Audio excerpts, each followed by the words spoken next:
That's a good way to start a Friday morning, isn't it? The unmistakable sign of status quo, still going strong after nearly 30 years. And full marks to those of you who recognised them before the break when we showed the old picture. Blushing deeply at the memory, it has to be said. The two main men, Rick Parfitt and Francis Rossi. And you know, it's great when you look back, when people do compilation albums and you go back 28 years of music, which is great. But you know which is even better? The pictures. Let's have a look at some more of them. The pictures from the book. Now tell me, what's the story behind this one?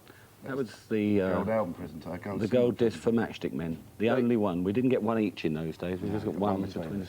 Now you two are on the right there, yeah? There you are. There you are on the right of the skinny shirt because you've got a bit of hair and looks sexy. Lacquer and moustaches. I tell you, there's me thinking you were always in jeans and whatever. You know, have we got more pictures? Come on, give us another laugh. Is there anything else there?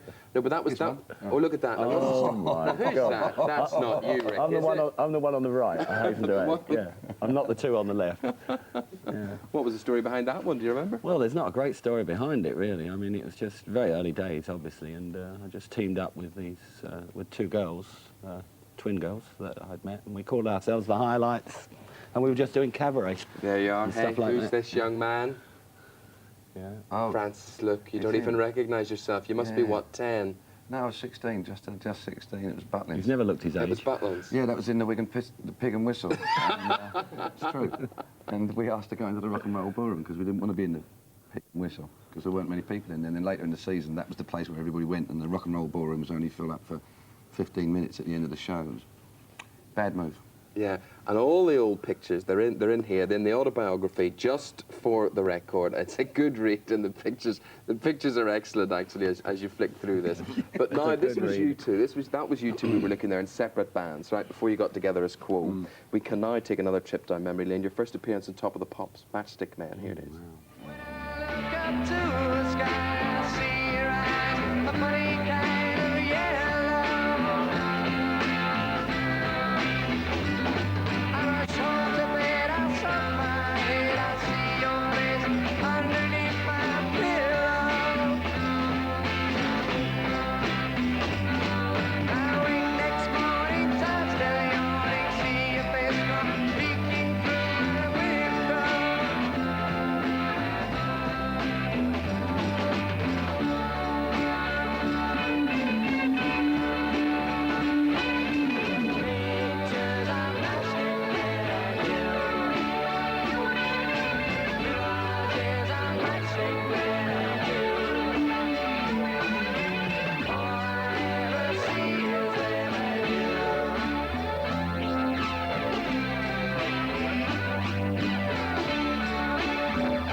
You're missing all the great stories, as you'd say there. They're talking away there, hair lacquer, costumes. Yeah. We could have called ourselves the Christmas trees, really, couldn't we? The way we were done up then in tinsel and frilly shirts. All went to the same shops with the same wallet. And talking about Quo, how did you settle on the name Quo? Because you had a couple of attempts, hadn't you? Our manager at the time, Pat Barlow, who was like a dad to us, he'd come up with various names, and we came out with Traffic, and we couldn't use that because of Steve Winwood, so we were traffic jammed for 10 minutes. And he wanted to try a name to see if we could, you know, for sensationalism, we were going to call ourselves the Queers. and the Muhammad Ali's. Yes, the Muhammad Ali's. And then he said maybe Quo Vadis, and then he said Status Quo, and we said, well, that sounds reasonable. That'll do. Yeah, it was all just, that sounds reasonable. And it did. Oh, absolutely. It fits like a glove or a shoe or whatever else. Lasted. I mean, you two have lasted together longer than most marriages, really. We're in love. When you think about it. We don't sleep together. We're in love. You'd have to we have done. Let's face it. We got caught as well. Yeah. So what about, I mean, did you rely heavily, I'm going to say obviously not, on image makers, you know, when you look at those different looks throughout the years? We were told in '68 that our main problem was we had a gross lack of image, and when we kind of re-emerged in early '70s, people actually said to us, I love your new image, and we were all sort of, what do they mean, new image? Just because we wore jeans, that was the thing we decided to wear. It wasn't an image thing or a fashion thing, it was just, well, we wear jeans, why get dressed up? We were so fed up dressing up on stage. And suddenly we had this new image, and we thought, well, it sounds fair enough to me. If everyone says it's a great image, we'll leave it at that. So you're telling me, Rick, I mean, like, none of the feet apart, the stance, the head going up and down, all the things we associate with what are you been up to? No, that's the headbangers. That's nothing to do with you.